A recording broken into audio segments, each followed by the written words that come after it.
So do we have all of the people here that were invited?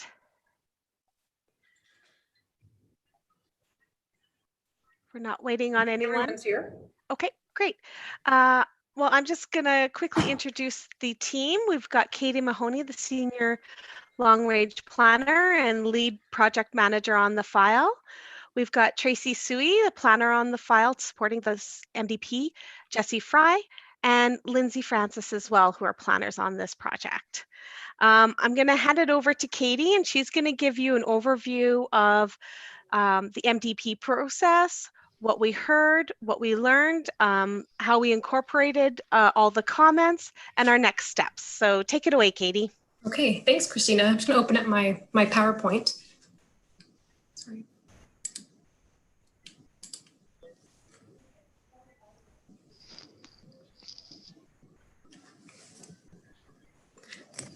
Can we all see the PowerPoint presentation? Nope. Nope. Try that again.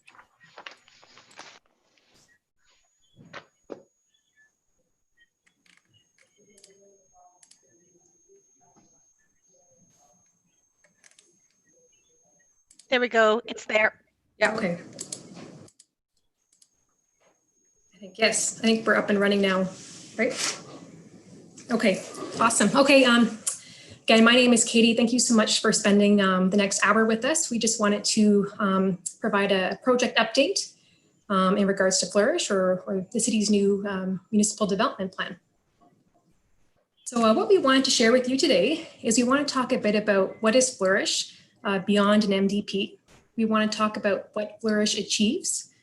We want to talk about where we are in the process. We're going to provide an engagement overview.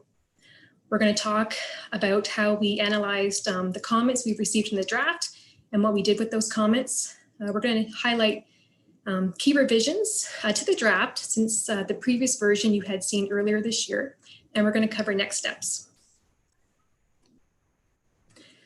So what is Flourish? Well, yes, it's an MDP, but it is a bold and forward-thinking plan for future growth and development in St. Albert. It's a very comprehensive plan that captures environmental, economic, social, and cultural aspirations. It positions St. Albert to proactively plan for growth and change over the coming decades. And most importantly, it reflects the values of not only the city, but all the residents and businesses and stakeholders in St. Albert as well. So as you can see, these are our citywide policy areas, and it covers 9 overarching goals. And you can see the comprehensive nature of the plan. We cover everything from economic development under robust economy, community well-being, mobility choices, infrastructure, growth. So it is very wide-ranging and comprehensive. And again, that reflects the values of our residents and our community. So alignment with Council strategic plan, this does satisfy strategic priority number 1 regarding revising the MDP to provide direction for growth and change and our role in regional government. And I also think it helps support or provides a foundation for your other strategic priorities. So in regards to enhancing housing options and also increasing the non-residential growth in the city. So what does Flourish achieve? Well, it provides very clear direction regarding growth in the city, and this includes both residential and employment growth.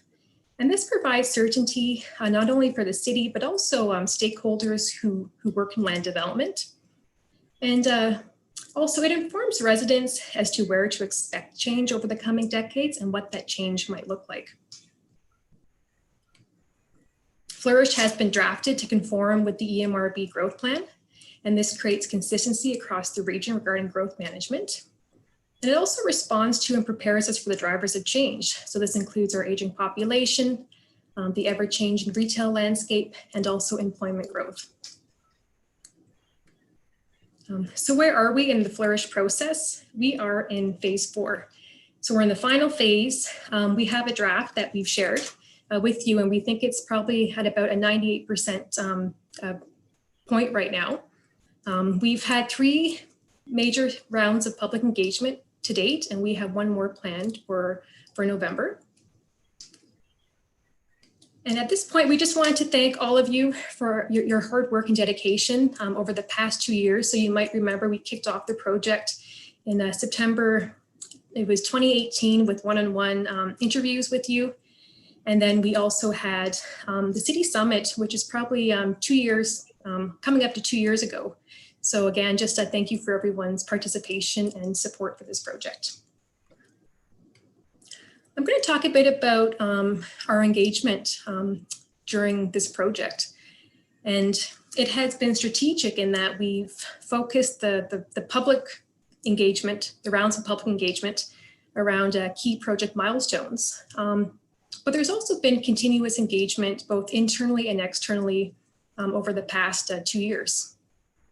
And as we all know, with COVID-19, we had to go from in-person engagement like workshops and meetings and pop-up booths to virtual sessions or Zoom sessions, just like we're having today. So if I recall, we had our first Zoom session with UDI back in April.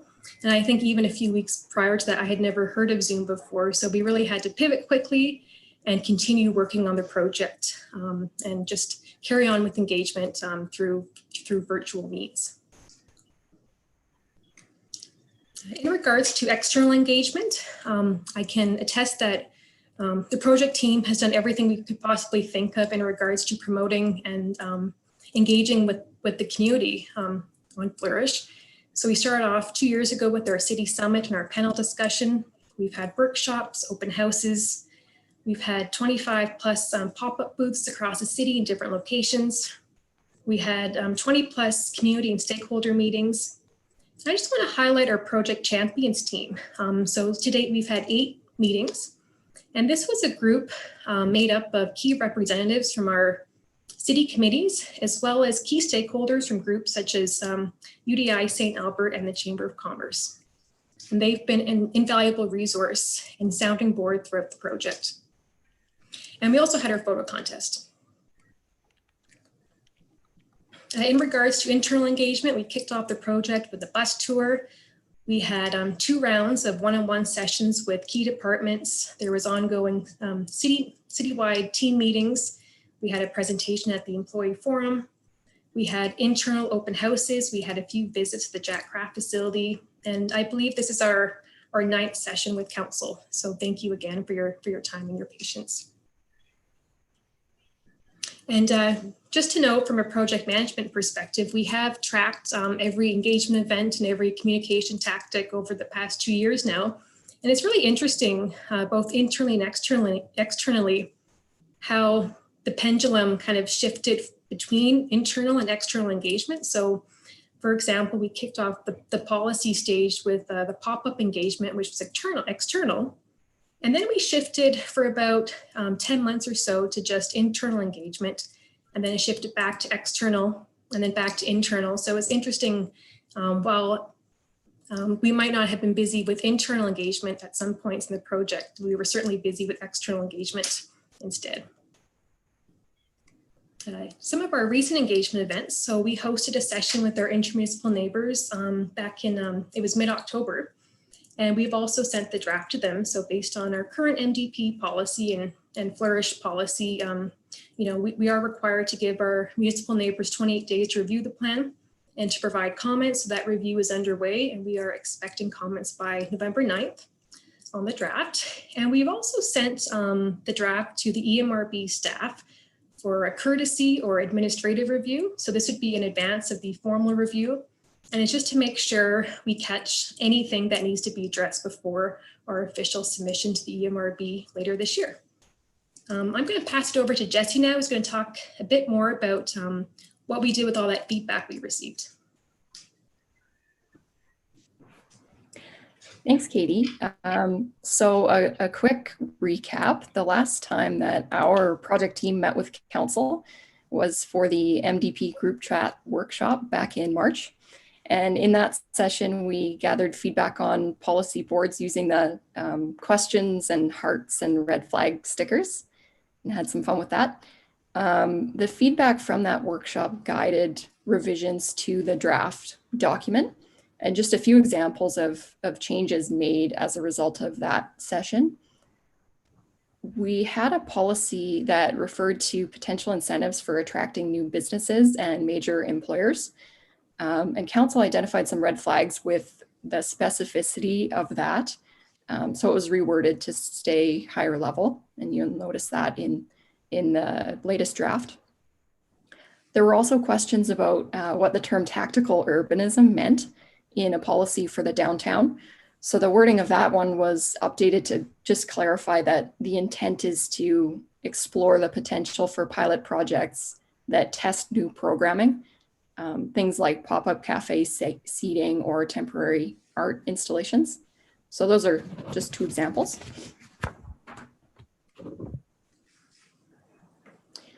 So I'd like to spend a little bit of time going over how we handle the written feedback on the draft MDP.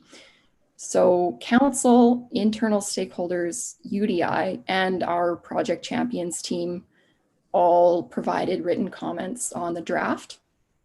And our MDP team then reviewed those comments, updated the draft, and used a spreadsheet to keep track of what we had heard. But in this case, we also wanted to focus on responsiveness to comments and what we did with what we heard. So we implemented a bit of a new process to categorize stakeholder comments on the plan and to show action taken as a result of each comment. And the results of our analysis provide a measure for just how much the comments from each stakeholder group move the plan forward.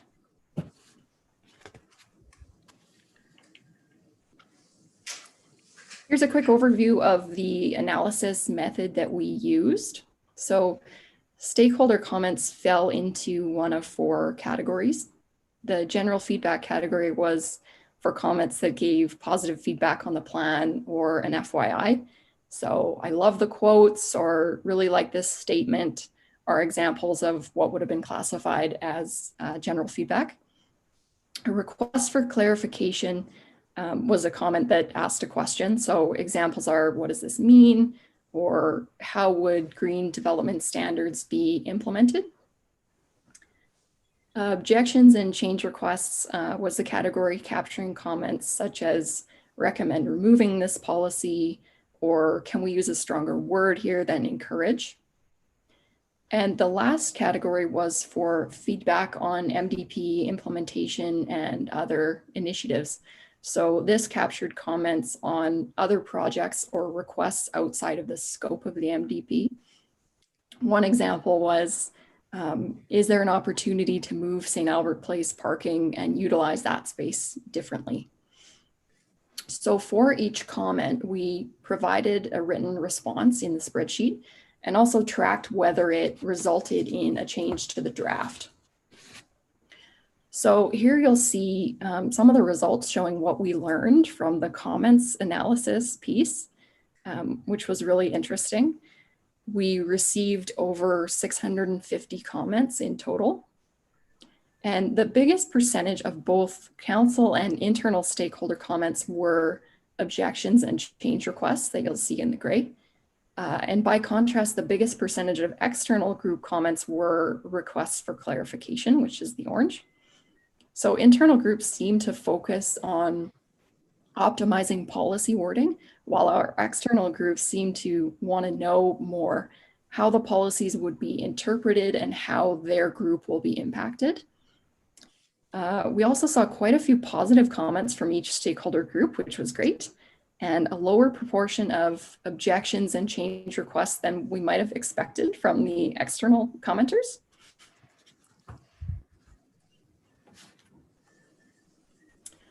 So here's a brief summary of what we learned from analyzing the responses for council and internal stakeholders. So for council, about 80% of objections and change requests resulted in a change to the plan wording. We did get some comments that conflicted with each other or requested different things at times, and that was the case across all four groups of commenters. So that's why you'll never see 100% of change requests implemented, but all comments were held in pointing us toward policy areas that needed a bit more attention to balance out the stakeholder feedback. We also noticed that the requests for clarification had been pretty impactful as well, in that understanding what was unclear to our commenters allowed us to really tighten up and clarify wording. So for council, about 60% of those questions triggered updates to the plan. For internal stakeholders, similar to the findings from council, almost 90% of objections and change requests generated a change to the plan, whether it was a wording change to a policy or broader edits to a section or chapter. And about 80% of requests for clarification triggered wording updates to policies.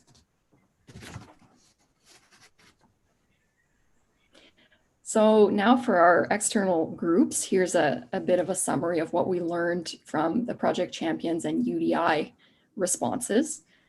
For our project champions, about 70% of their objections and change requests resulted in a change to the plan, and about 40% of their requests for clarification triggered wording updates. Then for UDI, over 50% of their objections and change requests generated a change to the plan, and about 70% of requests for clarification triggered wording updates to policies. So overall, a very interesting analysis, and it showed that stakeholder comments were highly impactful in moving the project from its draft form to nearing completion. So we just wanted to say again, a sincere thank you to all who provided written comments. And that spreadsheet is available for anyone who wants to have a more in-depth look. For now, I'll pass it over to Tracy for a bit of an overview on the plan. Thanks, Jessie. So for this part of the presentation, I'll be going over a summary of key revisions to the MDP, how to use and read the policy sections, and an example of a policy section. So throughout the previous versions of the draft MDP, some key revisions were made to the document. We've revised the policies to reflect a higher level intent rather than getting into the details. We felt that other complementary city documents, such as master plans, are better suited to contain those details for the MDP. We've also created an additional map called the Growth Strategy Map to complement the chapter talking about sustainable growth. We've added a new section of policies called Open Space and Development, and this section can be found within the Land Use chapter. We've merged the policy chapter regarding downtown with the Great Places chapter. So the downtown chapter is no longer on its own, it's with the Great Places. The draft has also undergone a couple of legal reviews and an editor's review of the draft text. So this slide contains a graphic pulled from the formatted version of the draft MDP. It's essentially to illustrate how to read the policy chapters. So starting at the top, we have the policy theme, followed by the principal statement below, followed by a brief introduction of that policy theme and general intent of those policies. And underneath the introduction, we then have the bulk of the policies written in a way to show how the principle of each policy section is being supported. And then on either side of the pages, we have colored boxes. Those are our pop-up boxes, which contain additional detail on related planning terms and concepts. Here is an actual screenshot of one of the policy chapters within, again, the MDP, and the intent is to ensure it is easy to read and user-friendly. Again, we are in the fourth and last phase of the project, which will involve some more crucial steps left. One of them being refining design elements such as reviewing photos, making sure they're up to date and that the photos provide a good representation of the policies. Our fourth round of community engagement will be held this month on November 17th. And the format of this engagement will be a webinar. The link to that webinar will be found on our city website. We'll also be presenting the draft MDP to Council for first reading on December 7th, next month. We also need to submit this draft MDP to the Edmonton Metropolitan Region Board after first reading. And after the EMRB has reviewed it, reviewed the document, the MDP will be going for its public hearing, second and third reading in March 2021. I'll now pass it over to Christina for some final comments. So on behalf of the Planning and Development Department, I want to thank you. Without Council's direction, we would not have had the opportunity to work on such a transformative project. As stated, with over 600 comments, this document is as comprehensive as it is due to your commitment to it. I also want to state how proud I am of the planning team and the work that was achieved over the past 2 years. Time has never been our friend on this project, and what was accomplished by Katie, Jesse, Tracy, and Lindsay is very impressive. We are at the 98% stage, or so we think. We've spent a good portion of 2020 editing and refining the policies. My joke is that Katie and I might even have de facto municipal law degrees after reviewing the document with both Kismet and Gwendolyn. We've gone over it quite a lot and learned a significant amount about how to ensure that we're following and complying with the MGA, but not overstepping and reaching. The majority of the work ahead will revolve around incorporating any intermunicipal comments and feedback, incorporating the feedback from the EMRB administrative staff to ensure that they feel that it's compliant, and from council. So due to our aggressive schedule, the public engagement report will not be presented at first reading on December 7th. This is because the feedback period ends on November 30th, but rest assured it will be submitted supporting the second reading report. So you'll get the final public engagement report at that time, but you will get a precursor of what it'll say at first reading. Right now, what we're looking for is more feedback in the lines of graphical input, clarification, and suggestion and ideas on how to implement the MDP moving forward. I recognize that there's a chance you may disagree with a specific policy, but we ask that you look at the whole picture. Do you agree with the principle? Do you think that this principle will enable the St. Albert you want for the future?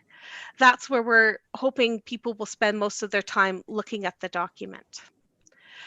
Again, I want to thank you for attending today's session and for all your input up to this point on this project. While the MDP and its core function directs land development into the future, it will also play a vital role in enabling a cohesive strategy for the city as we grow to 100,000 people. So with that, I'm going to open up the floor for some questions and some feedback, and hopefully, yeah, we'll just let it go there. Should I close my slideshow? So this is really a workshop, but not something that I'm chairing. So I'm just going to let people speak. Go ahead, Jackie. Just jump in whenever. Oh, great. Thanks. I just want to say, well done. It's a really quite a beautiful document. I think it is pretty user friendly. I love that you've separated, the statutory law pieces, because that just doesn't come easily to people. And so those little tidbits of information without having to go to some back appendix glossary makes it really user friendly. I'm just wondering if your table of contents is correct, because when you said that the downtown was included into Great Places, I went to page 90 in the draft that you sent me, and unless I'm reading it wrong, I don't think that's page 90 of the document is quite right. So I'm just guessing that there's probably some alignment yet to come. The downtown policies were repositioned and kind of repackaged as part of the Great Places chapter. So it's no longer a separate chapter on its own. Yeah, I get that. It's just it does say downtown under the Great Places in the table of contents on page 90. And then when I went to page 90, I don't think those two align. So all I'm saying is that you may just have to make sure that your pages and contents are right. Okay. Because yeah, I am keen about the downtown, and I want to make sure that we say the downtown enough, even though it's under Great Places, which is great. We have to make it alive to the reader as well, because it's a very prominent and potentially attractive, more attractive place to come to, because it, you know, surrounds a river valley. So I think it's a super great place, I guess is what I'm trying to say. And then I just wanted to double check. I know that the EAC is looking at being part of your November 17th workshop. So, or a webinar. So is this an opportunity for anybody to register in the city and groups like that? Because I know they want to have a roundtable on the MDP, and we're very pleased to know that they had, that there was this upcoming engagement opportunity. Absolutely. It is a public event, and you should start seeing ads for that tomorrow. So that'd be great if they could attend. Yep. And given that it's a webinar, is there going to be a Q&A, or is this a time to inform the public? No, we'll also be taking questions and having a bit of a discussion as well. Okay. That's my, my general comments are very, very well done. I really appreciate the level of engagement and the fact that that actually moved the needle on how you did your work. I mean, people will appreciate having been listened to, at whether internal or external. So, kudos to you guys. It's, I personally think it's a great document. Thank you very much. Anyone else? I have I guess a question, because I'm looking at the Excel spreadsheet, and the members of council made comments which then was actioned upon that I don't agree with the action. How do I you removed complete policies based on one council member's comment in certain areas and changed some on others. So, I mean, do you want me to sit and go through the spreadsheet and highlight them, hand them in? But I feel like that's, again, it's one council member doing, should we be talking about these things? I think if the intent was to take the feedback from council and individual council members and relate it back. And so the policies may have changed, but I guess what I would suggest is go back and look at those policies. If you fundamentally disagree with the policies or the principal statements still, I think we would like to hear back on that. Okay. It is a delicate balance, is what we're trying to facilitate. Of having us all individually do it and then not having consensus before a change is made was probably not the best way to do it. Yeah, it's a lot of my suggestions, and I'm not sure if everyone agrees with my suggestions. Right. Yeah, take a look at it. See if, again, fundamentally it changes your opinion on the principal statement, or that you've got a concern regarding the policy that as it's written now. I think you should be able to see a correlation between them. Hopefully we're still able to keep some of the intent of the things that you really liked about the direction, and that the change haven't been fundamental to the overall direction of the MDP. Right. But yeah, for sure, if you've got some big concerns, we'd like to know about them. Part of the changes too that we did do, just for a bit of background, Katie and I did spend a lot of time with legal on this, and some of the things that we had written or policy statements that we had felt were quite necessary, or the wording, whether it was encourage, ensure, require, promote, legal provided us a lot of feedback on what level we could actually go to. So some of that might also be incorporated within the new direction with the policies. Okay, and I guess that's what's missing is you know, there's a draft text, there's a comment, and then there's the response, and all the, you know, there's a couple I'm looking at, but policy removed is the response. But I liked the original text. I don't know why it was removed. I mean, all you needed to say was, we check with legal, or we completely agree this was a bad idea, we removed it, but you just removed it. So I will print it out and go through it and compare it to the actual policy. Because I think, just so I'm sure, where are you looking at? Like, are you referring to the spreadsheet that got sent along with the Flourish document? Yes, the MDP tracking council analysis, MDP feedback tracking. Okay. I just want to make sure we're all on the And I same. think everyone should do that. I think, you know, if you really felt strongly and your suggestion wasn't made, then bring it to council, I guess, maybe not to the team. Or if you really feel strongly about something was changed, I think we need that. We need to do that as a council. I don't want individual feedback. I'm fine with it. I will send my changes into all of council.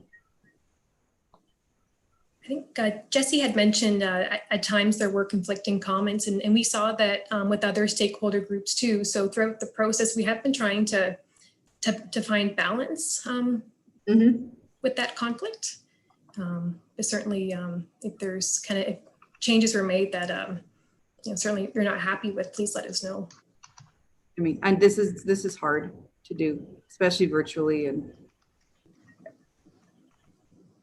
Yeah, like I think there's going to be comments that individual council members may not like, or how we address them perhaps.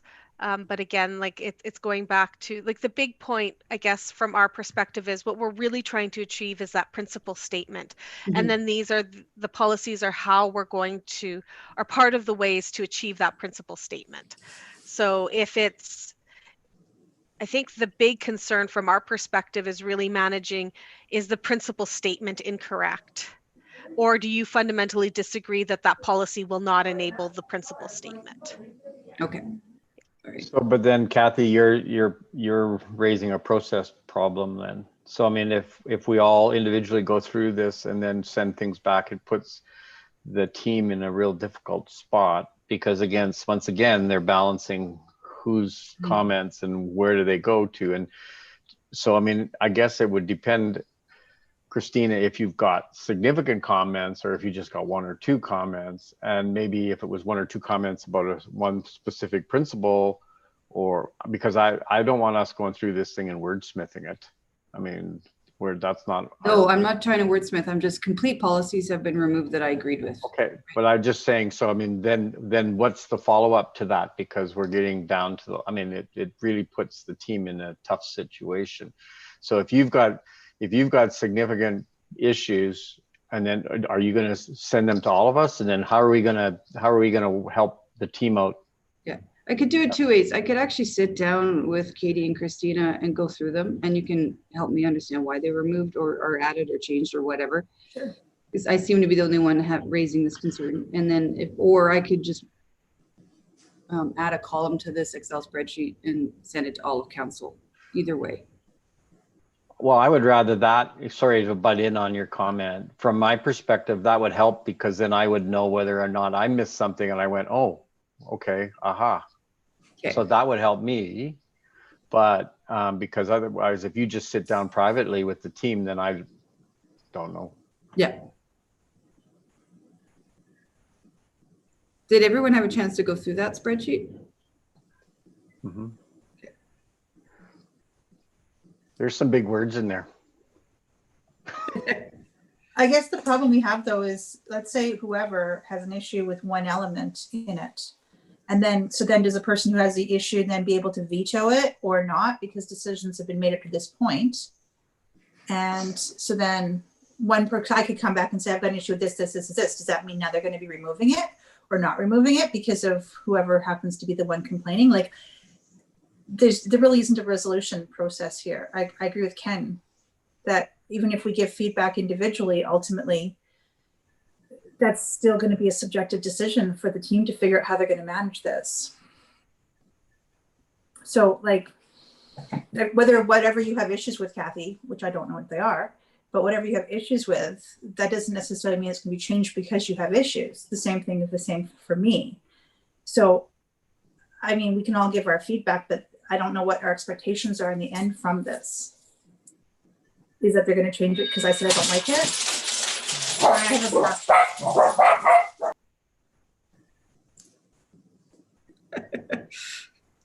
Sheena needs an office, poor girl. Councillor Hanson. Maybe I missed this in your presentation, but you did send it into EMRB as a courtesy, right? Yes, yeah. Did you get actual feedback from them, or is it still with them? We have a meeting with them tomorrow morning Okay. to discuss their comments. So we'll see what they say. Okay, thank you. I don't think as individual counselors, we should be tinkering with the document at this point. Sorry, say that again, Ray? I don't think as individual counselors, we should be tinkering with the document at this point. We've had lots of time to provide input previously, and all sorts of stakeholders have had a look at this and come to this kind of conclusion with the result of the stakeholders, other concerned interest people, comments we previously made, and staff have come up with the document. And this is the document. So my opinion is at this point, I don't think we should be writing a bunch of comments and trying to make a bunch of changes to the document. I saw your hand fly up, Wes. Yeah, I was going to say, I'm looking through this document, and there's only a couple where there's been significant changes based on one or two comments from council. Maybe, Madam Mayor, those specific are the ones that we should be talking to. What is there, 2 or 3 here? You know what? I didn't highlight them all because there's 100-some changes. So I didn't highlight the ones I wanted to bring up today because I didn't think that was the purpose of today. Right. Yeah.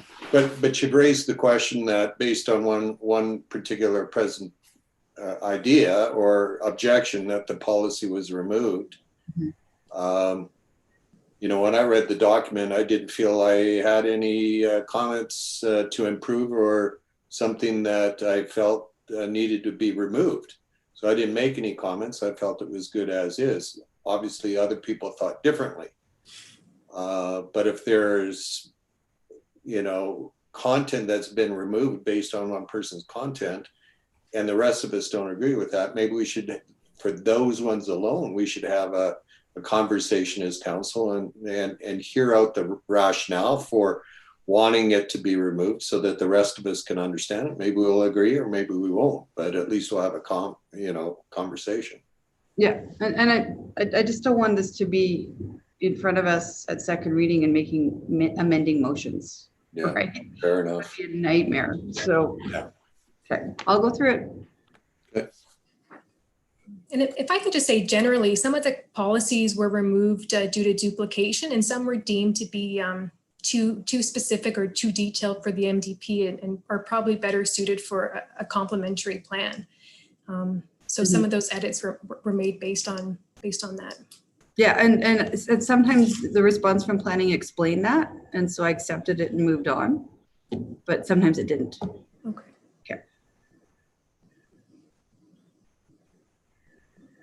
Anything else? I think Natalie had to leave, but she did say it was a great document. Kathy, for your point though, so timelines, then if you're, I mean, and then the same with what Wes just said, it still leaves me with a problem of timelines because I mean, I value every member's comments, and if there's something that I just didn't catch, I need to know. You got to remember, we got this document just the same time as we got about 1,600 other pages of documents. So I mean, things are starting to blend together here. So how are you going to like do that spreadsheet that you suggested you were going to do, or what? And then, or are we just going to wait until first reading? No, I'll get it before that. Okay, but then that might open a can of worms. So timelines, like, I mean, we have to have it before it comes first reading. Is that what you're suggesting? Yeah. Okay. Couple days, not All even. right. Okay. You know me, I agree with everything you say. Not always. Not ever. I do have a bit of a question regarding this. Thank you. Would council be supportive of us showing this document to the public as is at this point, as to enable the public engagement component? Yeah. Okay. For sure. Thank you. Yeah. Jackie? Kathy, how extensive are your? Not extensive. They're not. So, okay, well, that's good to know. That's why. Yeah, because as I said, the chat, I'd just kind of like to have just maybe a review of what specifically is bugging you. And because, you know, as Wes and others have said, maybe I just missed it. So, and you were looking at it at a lens that I wasn't. So I don't know exactly what you're talking about. So that would be helpful, and I could say yay or nay or whatever, and the team can say, well, we changed it because, you know, legal advice, or it was too detailed and it's in another document, or whatever the case may be. And then just put a timeline on it. Just say, these are my issues. Let me know what you think by whatever date. Yeah. I suggested that we have hyperlinks to the definitions, and you like that idea. Maybe we should have hyperlinks to the maps. Because of when I was reading it says, as you would see in map 5. I'm like, where's map 5? And I had a hard time running around the document to find map 5, whatever. So I think that might help too. That's a good idea, and we'll likely implement that. So the PDF is one version, but we'll also be creating an interactive online version next year. So that will enable hyperlinks. Okay. Well, PDF, you can do hyperlinks. Our budget has hyperlinks, right? You click on the agenda, it takes you right to that page. It's awesome. Yeah, that's the intent, is to make this a little bit more user-friendly, and so that you can skip around the document without having to thumb through it. It's the challenge of us getting everything complete in order to kind of keep moving it along. One of the things I kind of highlighted regarding the public engagement report, we are taking advantage of the amount of time between first reading and second reading to complete some of these tasks. And so there will be some formatting changes and stuff like that occurs between first reading and second reading. We are enabled to do that under the legislation. And because of the 3-month review period with the EMRB, we're going to take that time and actively work on improving certain elements of the plan. So those would be probably some of the things that you'll see at second reading that you might not have you might not make it for the first reading just due to the time crunch that we're under. Okay, no, that's fine. Just another suggestion. It's not important. Yeah. All right. So let's get this out to the public, I guess. Yeah. Great. Yep. Okay. Anything else? No? Okay. Nothing from administration. Oh, Jackie, go ahead. I'm trying to unmute. My cursor's all over the map. I guess there will be, like, I will be going to the EAC meeting and they're actually putting this on a round table as a round table at the end. One of the members is very keen to talk about it, and I'm sure that he will be at the November 17th public engagement, but some key messages or would be helpful once that is done. Obviously, I'm not going to be able to answer everything, but at least I can direct them to where answers can be obtained. So that would be very helpful to me, and my meeting, I think, is November 26th. Okay, and I think it doesn't have to be exhaustive. Can we send those directly to you once we have them, Councillor Hansen? Okay, for sure. We'll do that. Yeah, that's very helpful. Thanks so much. You're welcome. I'm just not sure if we're sending this out to the public, but we're intending to make a bunch of changes between now and then. like the process of this. Because if there's an intention to add, or I don't know, if we end up changing a bunch of policies, but we ask for the public's feedback prior to that having been done. I'm looking at you, Christina, because you're on my screen, about how this is actually fair to the public, I guess, to ask them for their policy or input when it's not a complete document. Right. So we are expecting to get some feedback from other stakeholders that will probably result in changes. That includes possibly even some feedback that we might hear from the public engagement activities that are happening later on in November. So everything is clearly identified as draft. I don't anticipate that we would see significant changes. Again, it might be wording, it might be changing something from encourage to promote or to enable, or along those types of policies. Again, I am expecting we might have to add a policy or two based upon the comments that we hear from our municipal neighbors.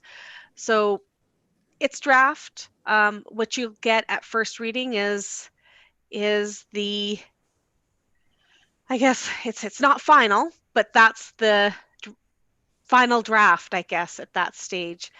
So everyone should treat this as a working document still at this point, and we'll identify it as such throughout this engagement process. Katie, did you have anything else to add on that? No, I think you've covered it, Christina. Thanks. Kathy, can I say something? Yeah, no. I guess, or Christina, I'm not sure who's hosting. Just something between what Wes and what Sheena's talking about here. Because I don't want to see this thing come, because lots of times first readings, it just goes on our consent, right? And